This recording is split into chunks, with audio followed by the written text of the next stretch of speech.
Thank you. As Parik sir has put, I would like to give further detail. Uh, what do you mean by novel biomarkers? I think novel word is depending on which year you are right now.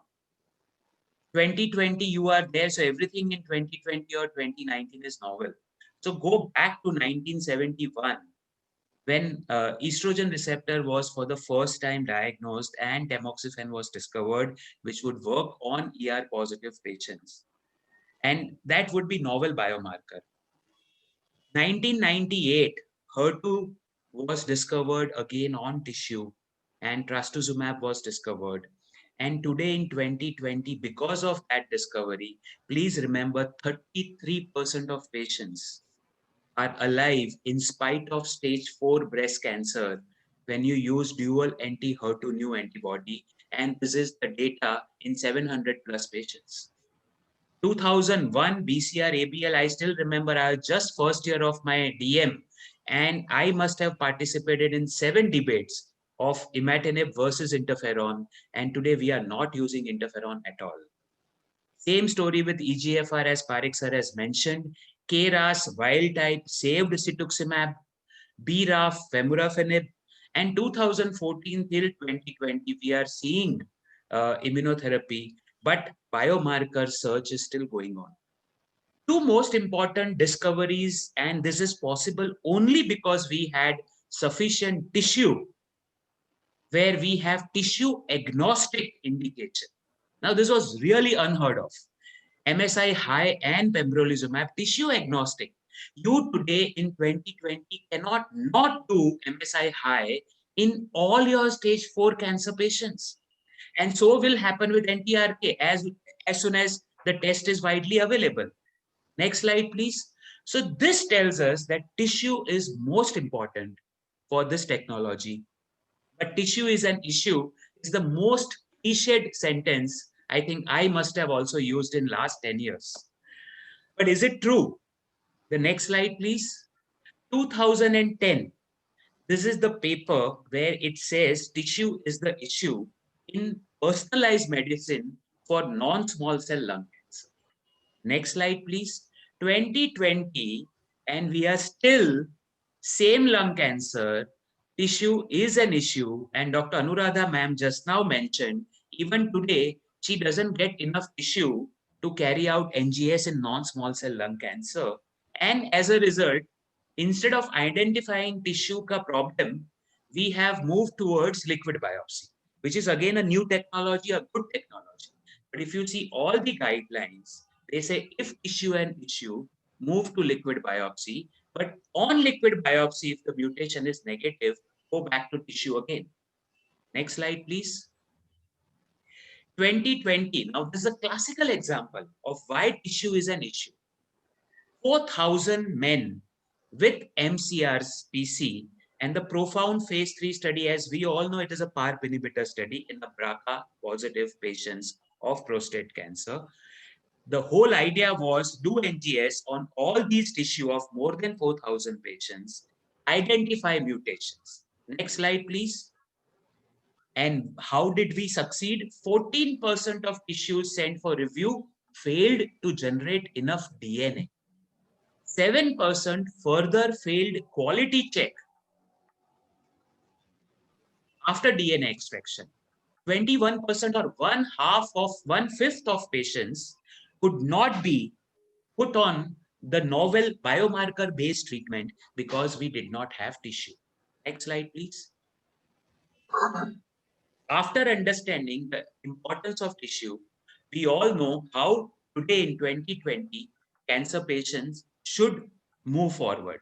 On imaging, we identify that this can be cancerous. Then we either obtain tissue or we obtain cytology or we obtain liquid. If we have obtained tissue, we either form FF block or FFPE block. If there is a cytology, we prepare slides. And if there is a liquid biopsy, there is a separate process for that. Histopathology, cytology, and immunohistochemistry is a very simple, straightforward process. But from there, now in 2020, we have moved forward to DNA.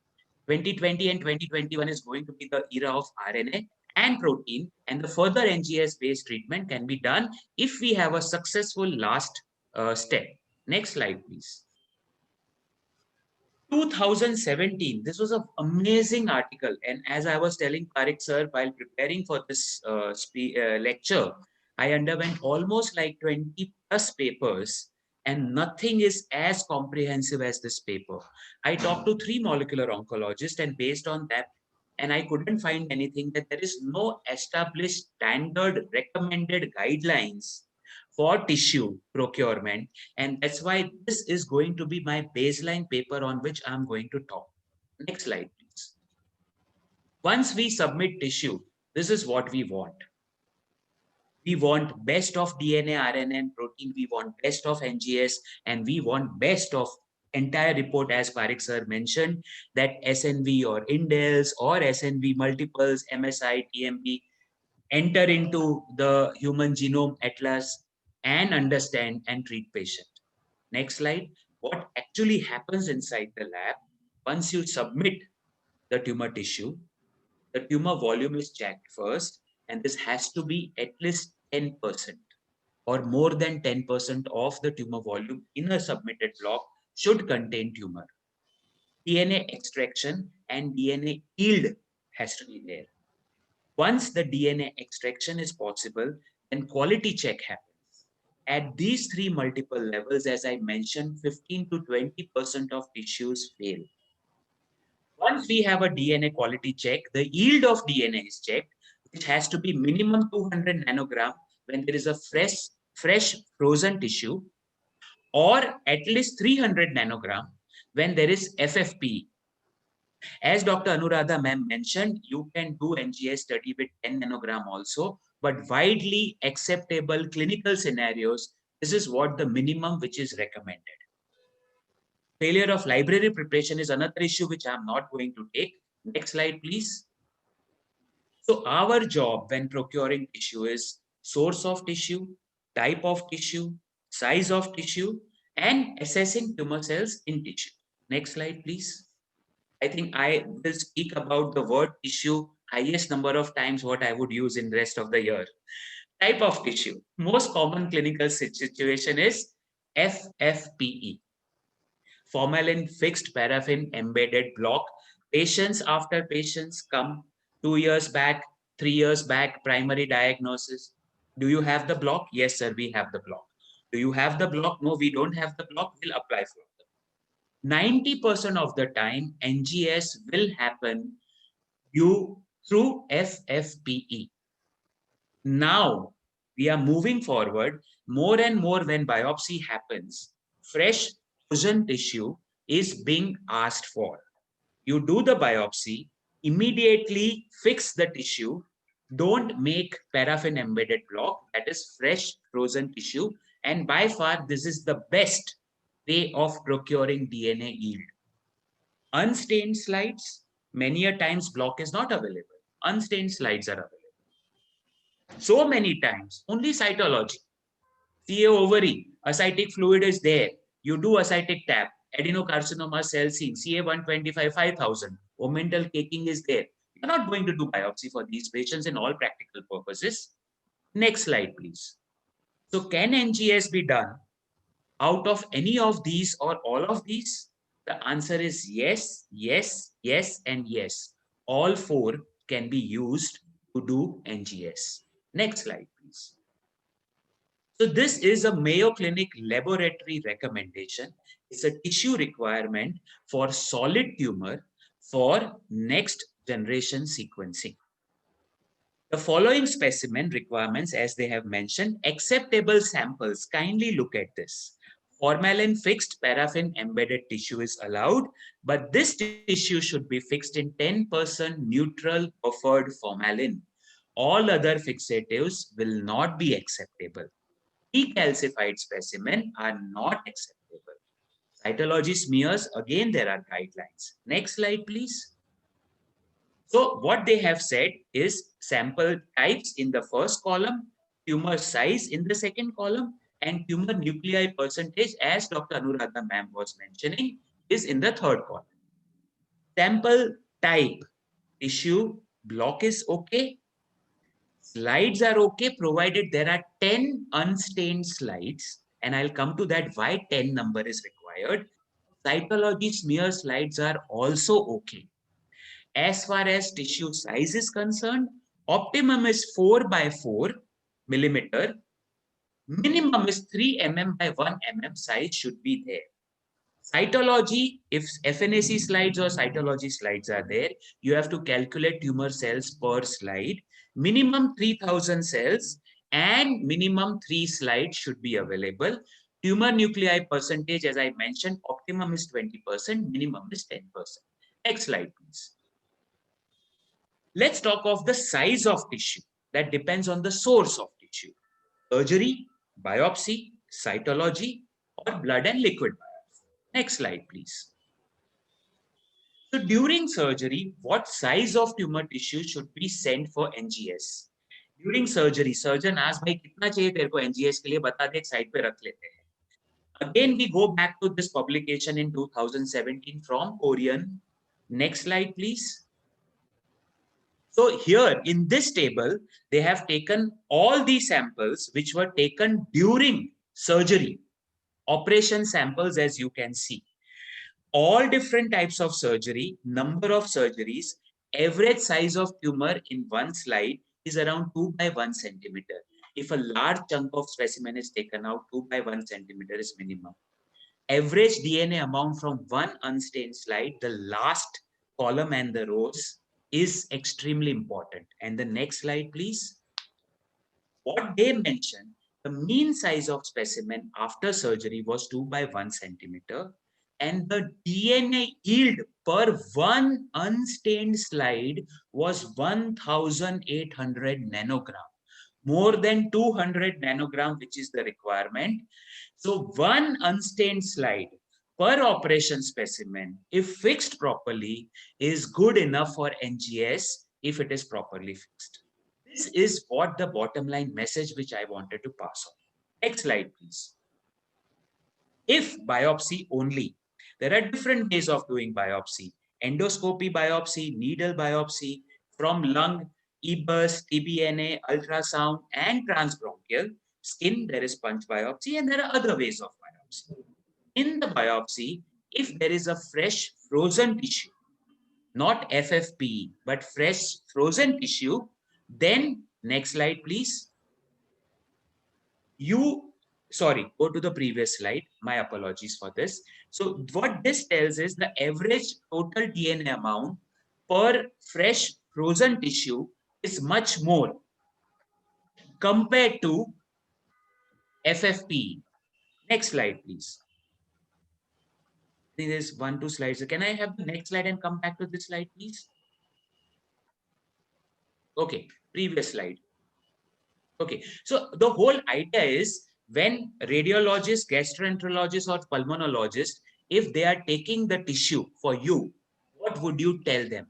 You tell them, check the fragment size, minimum 3 by 1 mm, and at least 2 fragments if they are taken, 95% you will be successful in procuring a good DNA yield and NGS result. Remember, 2 fragments, minimum 3 by 1 millimeter fragment size. They always ask this. Next slide, please. If patient comes with FFPE block, what will you pick up? Yeah. Next slide, please. So FFPE DNA extraction yield is much lower compared to FF tissue. As you can see, the yield per slide is very minimum in this chart. The highest is in colorectum, but least in lung because of necrosis. And that's why minimum 10 unstained slides are required, either from block or if the block is not available. Next slide, please. FF yield, as I said, fresh frozen is the way to go forward. Please remember, guys, if you are undergoing biopsy for future patients, fresh frozen is the way to go forward. If you have minimum 8 millimeter cube of biopsy size, just one unstained slide will yield optimum or more than optimum number of DNA, and Dr. Anuradha ma'am would be very happy and will say, thank you, Amish. Next slide, please. If only cytology is possible, what would you? As I mentioned, the Mayo Clinic mentions, look at under microscope, minimum 3,000 tumor cells, at least 3 slides. If this much is there, good enough. Send for NGS. Next slide, please. Last but not the least, liquid biopsy. We all know it is extremely easy. For liquid biopsy, tissue is never an issue. But look at this comprehensive systematic review published 27th May 2020 from Spanish group. Next slide, please. Hardly 67 was the highest concordance rate between liquid biopsy and tissue. And highest was for EGFR, which is FDA approved. And that's why it says, if tissue is not possible, only then go for liquid biopsy. And in liquid biopsy, if your EGFR mutation is not present, you have to go for rebiopsy. Next slide, please. This is one of the good table, which I just wanted to put forth, that tissue acquisition, challenge and consideration is available online. You can go through, as Parikh sir mentioned about it. Next slide. This is my last slide, and I'll have 3 good minutes to conclude. Fresh, frozen, FFPE, cytology, liquid biopsy, all can be used for NGS. DNA yield of minimum 200 nanogram is recommended. As Anuradha ma'am mentioned, there are some special protein-based sec where even 10 nanogram is there. For motor-moti purpose, 200 nanogram minimum is required. Tumor in block should be at least 3 by 1 millimeter and should have at least 10% tumor tissue under microscopic examination. Surgical specimens give best yield. Even one unstained slide from surgical specimen is good enough. Before approaching for biopsy through various techniques, talk to your colleagues. 2 fragments of at least 2 to 3 millimeters should be taken. FNA cytology can be used for NGS. I'm repeating this, I think, 4th time. 3 slides with minimum 3,000 tumor cells. Blood liquid biopsy is extremely convenient tissue procurement, but still preferred after tissue through biopsy. My last point was one of the MCQ I mentioned, so I just wanted to say that Spanish group had presented a paper where they had done EUS guided tissue acquisition from pancreatic cancer, and multivariate and univariate analysis tissue procurement was best when G number of needle was used. This was one of the MCQs which I had put forth and I had not covered in the lecture. So I just wanted to cover that. Thank you so much, sir. Over to Dr. Chandrakant. Yeah. So thank you, sir. Very informative, and we could see into the details in which you explained each and every aspect of it. A very significant difference between fresh, frozen versus FFPE and what to choose and when. So I think now we can have the questions posted and we can take up. Okay, we can have an MCQ right now. In the meantime, to see how much is the difference in knowledge gained in the meantime.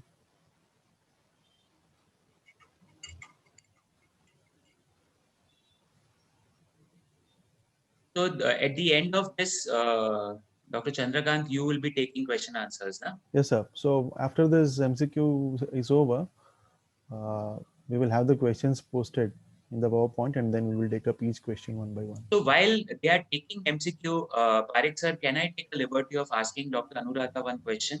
Absolutely. Please go ahead. Yeah. Ma'am, are you there? Can we unmute Dr. Anuradha, ma'am? Yeah. Yeah, ma'am, once tissue procurement is there, once, say, even 10% you see under microscope or 3,000 cells, what are the other various factors in which the NGS is not possible in the lab? Okay. I want to clarify that I mentioned 2 nanogram per microliter, but if the elute is around 60 microliter or something, then it overall it becomes around 120 nanogram. No, in the yeah, that's what. And yeah, so if you're 10% tumor cells, actually it is not accepted. As I said, for NGS, 20% is actually minimum requirement. The second thing, once you get the DNA quality, so many of them do not measure the quality and on the nanodrop or on the qubit. So that has to be done very precisely. Whether the 260-280 ratio and 260-230 ratio, whether it falls between the 1.8 to 2 ratio. So that is another, because in the FFP already we have the degraded DNA. So we have to be very precise in the measuring the DNA quality of it. So that is the best part. And once if the library concentration, if you have good enough, like minimum of around 30 nanomole concentration, then I think you can get a very good NGS data. Right, ma'am. So about 10% and 20%, you see, you do it daily, ma'am. I Yeah. went through the literature, and Mayo Clinic and also this Korean team, they have 1,564 samples which came for NGS, and 95% was the success rate. Yeah. And they said that they could get the information on NGS with biomarker information, and if at least 10% of the tumor tissue was available on the block. But I'm not going to challenge with you, ma'am, because you are the expert I'll in tell that. you. And I'll tell you. we are just this thing. We rely on you. Dr. Amish, I would like to come over here because I have seen when I was in MD Anderson, what they do precisely is the micro dissection. The pathologists mark the tissue, and under the microscope, the technicians just lift those particular tumor cell content in the 1.5 vial. So you have a less heterogeneous population. You are very much precise to the tumor cell content. And that is why they must be very successful in this. Here we do not do that. The pathologist, they don't mark the tumor cell. They just mention about the tumor cell content, but the tissue where the tumor cells are not marked. And the slides, we just do the sectioning and we take it the whole section for the. That's why maybe we are very reduced our quality control measures. Right? Anuradha, can I just ask you a related question? Yeah.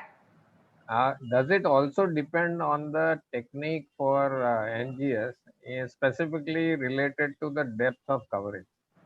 Yes, it depends upon. That's why I said, right, there are all the steps which we have to do it very meticulously, right from the DNA extraction, the quality. Let me rephrase. If I have a specimen with 10% tumor cells, yeah, but my depth of coverage is 1000x, yeah, will it be very good for picking up all the mutations? it should be because we are doing 1000x coverage. So Amish, I hope that answers partly your question. Yes, That sir. is not the only the percentage of tumor cells within the tissue, but what is the depth of coverage? That is also important. Correct. Right, sir. In the clinic, we are not doing any whole genome or whole exome. We do only the target enrichment panel. So that is why we go with the less coverage, like 250x coverage is also good enough to to get the good results. And that is why we need to depend on the 30% tumor cell content and not the 10% tumor cell content. But many of us are using NGS for the whole exome, yes. or comprehensive genomic analysis, and we are quite happy to get reports of positivity even if the tumor content is 10%. That's why I wanted to just ask your opinion. Yes, for sure. For whole genome with the 10% and with 1000x coverage, we can get good results. So since while we are on this, and since you mentioned, sir, we are ahead of time, can I ask a question to you and Anuradha ma'am both? Please, sir. Yeah. So normally it is said that surgically excised specimen, you are supposed to take some piece of normal tissue also surrounding, or you take blood. Assuming you have a germline mutation which is positive, you will see that germline mutation both in normal tissue and in this tumor. How do you do a QC there? Do you proceed for NGS, or where do you stop, or here, or what do you do next step? I think for the germline tissue, we just go with the blood sample. That is the No, difference. ma'am, normal tissue, Normal. normally it is said that okay, for this tumor tissue, many of the centers, they take normal tissue also, surrounding normal tissue as a control. Yes, as a control. Yes. So what's the question like? So So, Parik sir, I hope, matlab, Yeah. was I Yeah, go clear? ahead. Was I clear in asking the Yeah. question, sir? So you have one test tube that contains the tumor tissue. Right, So another test tube that contains either the surrounding normal tissue or the peripheral blood. blood, correct. If the mutation is there in both, it would indicate that it's a germline mutation. Ah. If it is only in the tumor tissue and not in the surrounding tissue, it will be a somatic mutation. Nee, sir, so why I'm asking that question is that Yeah. I went through a very important paper where they said that tumor contamination of the normal tissue is extremely common to the extent 30%, sir. That I understand. Yeah. That normal tissue, surrounding normal tissue, this can be one of the confounding factor for tissue procurement. yeah, right. So that is the challenge. And like you rightly mentioned, between 20 and 30% will be the contamination. But now you can evaluate the DNA or the RNA as compared to a negative control Okay, as a third sample that you run on the NGS, and that will act as a control compared to what is normal. So if you have okay, no mutation in that, but mutation in these two, as opposed to no mutation in all three, you know what is the correct. Yeah, I agree with you. So Chandrakant, we can take the questions now. Yeah.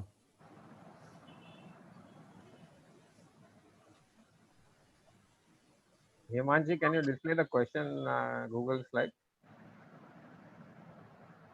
Or Vinesh, if Vinu is doing it.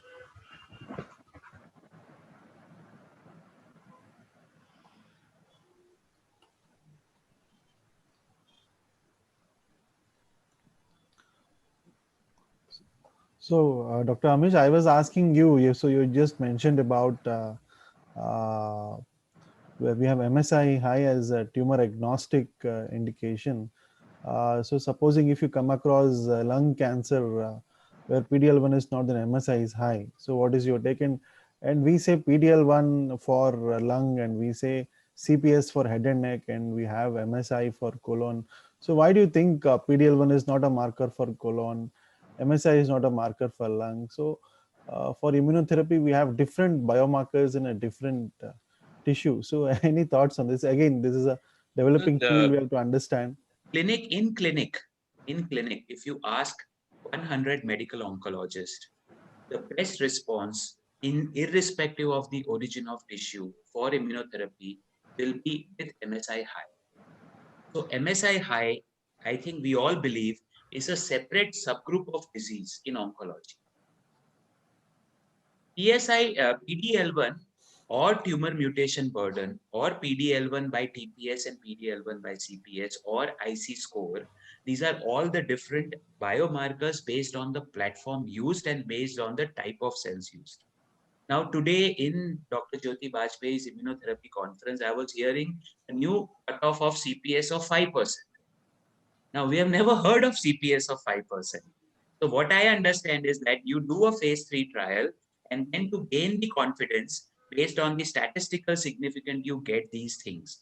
I think Dr. Peters, somebody, she herself said that if you want to use monotherapy in lung cancer, use only when you have PDL1 more than 50%. Do not use otherwise.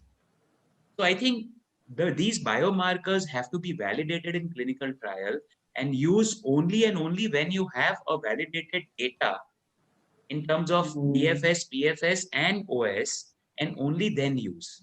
And to answer your question is very simple. We are still learning. And that's why we are all attending these modules, right? Yes. So I think MSI is the tumor agnostic one, and rest all is specific to the tissue. Yeah. As NTRK1 also is like tumor tissue agnostic indication. Correct. Okay. Next question. Yeah. So with the focus on cell-free DNA, is NGS possible in all patients without worrying about the tissue issue? So that means, I mean, they're asking, can we replace tissue NGS by cell-free DNA universally is what the answer is. I think Dr. Amish already answered it. What is the discrepancy between a liquid biopsy and a tissue NGS? So you want to add anything about it? I would like to add that what I learned about liquid biopsy in lung cancer, for example, T790M or PIK3CA mutation. So T790M, if the liquid biopsy says that T790M is negative, but your EGFR exon 19, for example, is also not picked up, the tissue is an issue. But if your liquid biopsy picks up original and reports T790M not seen or not visible, then your tissue is not an issue. You are using the drug like osimertinib, you have to be 100% sure. So yes, if the tissue is an issue, liquid biopsy is there, but liquid biopsy is not going to replace tissue, at least in 20 to 21.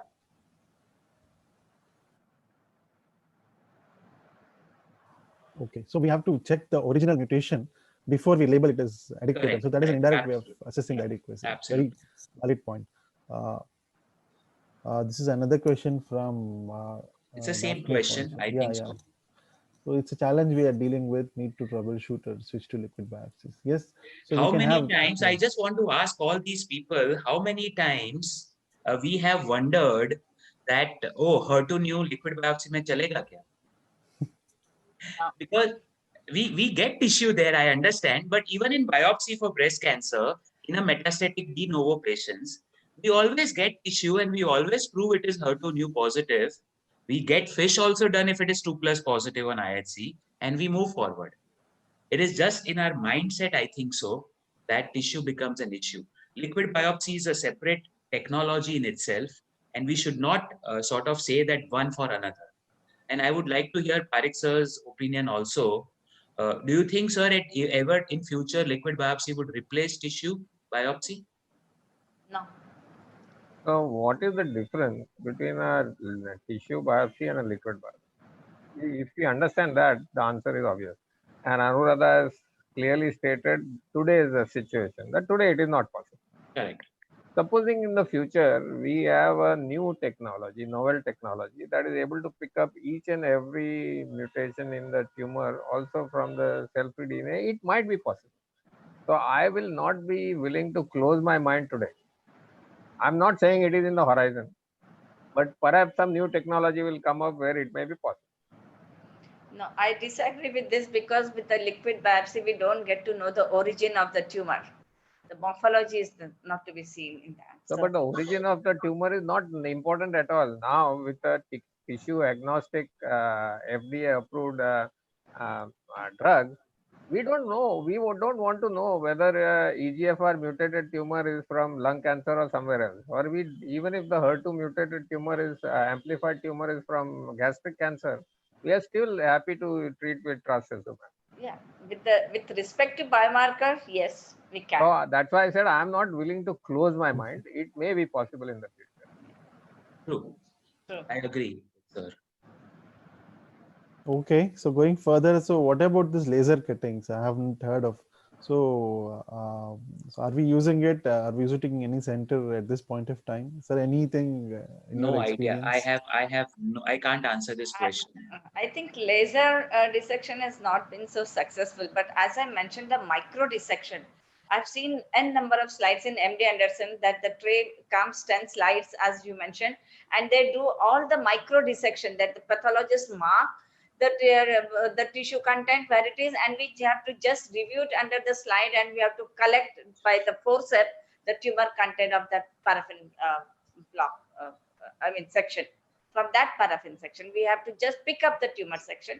That's it. It's good enough to not to have the laser dissection, but the micro dissection is very successful, which we are also not doing it over here because there is a lot of load on the pathologists. They're not able to give the marking for the tumor cell content. Yeah. So you were mentioning this earlier also, ma'am, that MD Anderson, they have a different technology and so that is the same thing that you're saying again. Yeah. Okay. Yeah. So, sir, I was just asking, so you mentioned that we can do it on unstained slides. NGS, you mentioned 3 unstained slides are required 3,000. So why not stains? So what is the problem with staining? So I was just trying to figure out. I think Dr. Anuradha ma'am would be the right person to answer that question. Okay. See, in FFP already we have the cross-linked DNA fragments, what we get. And then if that again is processed with this for the staining, then I don't think so. It is definitely going to interfere in our DNA extraction and then going further. But yes, I've not tried it, but that's why I don't have much experience about it. But as I said, I don't think it's possible because maybe there may be some hindrance of the stain during the PCR amplification. So, Dr. Chandrakant, what I have read is, I can share with that. For FFP, you use 10% formaldehyde. The moment you dip the tissue in formaldehyde, DNA degradation happens. Yes. And as a result of DNA degradation, FFP, the yield per slide is much less compared to fresh frozen or surgical specimen. Right. Similar, same thing is with the stain slides. Further details, I think somebody who is doing daily from staining to unstaining and then doing NGS, I'm not aware. Maybe you can ask somebody who is doing that on a daily basis. Okay. So this is the same problem that we have while trying to do immunohistochemistry on stain slides. So you have a stain slide, you unstain it and try to do immunohistochemistry. There will always be a suboptimal outcome. True. So if there is a possibility of getting fresh or unstained, that is much better. Okay. Sir, next question is, so you have mentioned about fresh frozen versus FFP. So are you doing fresh frozen in your practice now? We don't get fresh frozen. No, actually. so we have very in a slow this thing we have started doing now.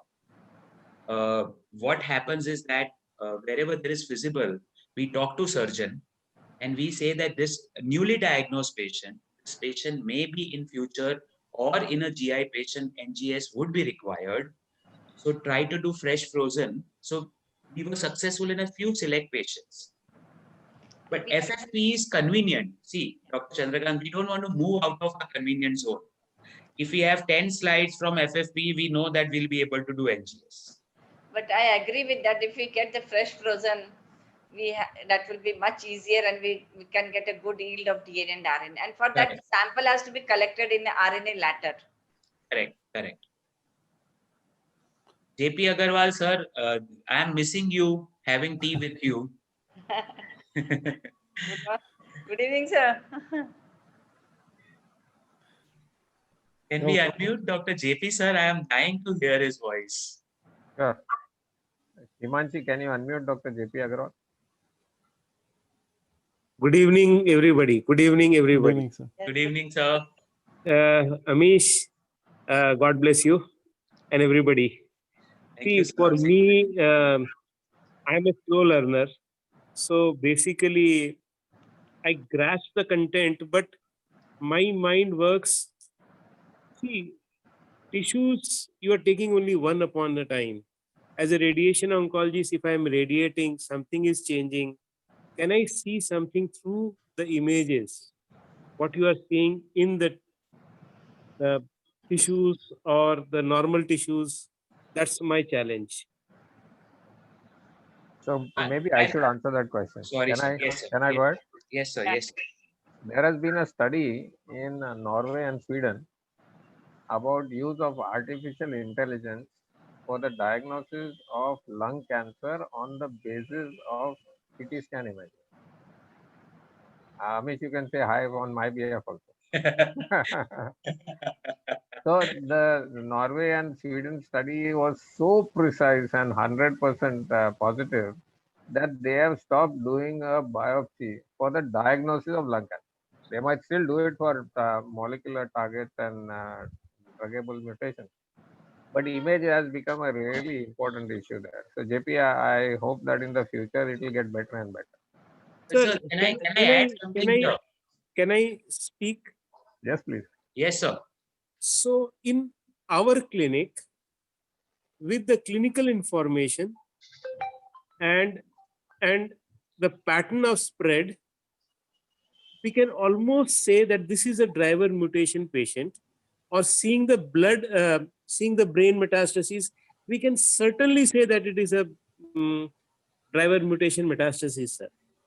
So JP, please write an article on this. We will publish it instantly in a journal because this is something which is very important. Okay, sir. Granted. It will be Thank- there. Thank you, sir. So Thank you. Thank you. just to add, I think, in MD Anderson had started a trial where in esophageal cancer, patients with one cycle of chemotherapy, and within 15 days, they were doing PET scan to see for the difference in SUV. But similarly, in breast cancer, once they give CDK4/6 inhibitor in a neoadjuvant setting, they have done biopsy on 15th day to see in the changes in Ki-67. So it all depends on different tissues, different ways, and the different outlook to see where somewhere I feel image would be required and it would replace blood. Somewhere blood and biopsy will be irreplaceable. So I think this question from Dr. Rakesh Rami. So I think surgical oncology, I think Purvi sir can take up. So anything, and is there any article where surgical oncologists can have basics on? We will make a handbook and distribute a soft copy so everybody will have it. Great suggestion, Rakesh. JP also endorsed that suggestion. So two people have asked for it. We'll do it. Thank you, sir. Next question slide, please. So from Yogesh Mistry, it is please highlight issue with bone containing biopsy that's undergoing decalcification. Dr. Anuradha ma'am have to take that Yeah. question. So for the decalcification, I think tissues which are there, it really becomes a problem. We are facing it. Hardly 10 to 20% of the PCR are successful in it. So we try to avoid those when there is a decalcification undergoing. So let us say that there is a fresh tissue from a bone biopsy. Anuradha, any way that you can handle that? Yes, if it is fresh frozen, definitely we can process it, but it doesn't happen. We get to see only the FFP decalcification tissue. Right. So Excellent. So I can add one thing into that. So if you have a biopsy from a lung or soft tissue versus a bone biopsy, the yield of tumor is higher and the false negative rates are lower if you have a bone biopsy when compared to a soft tissue biopsy.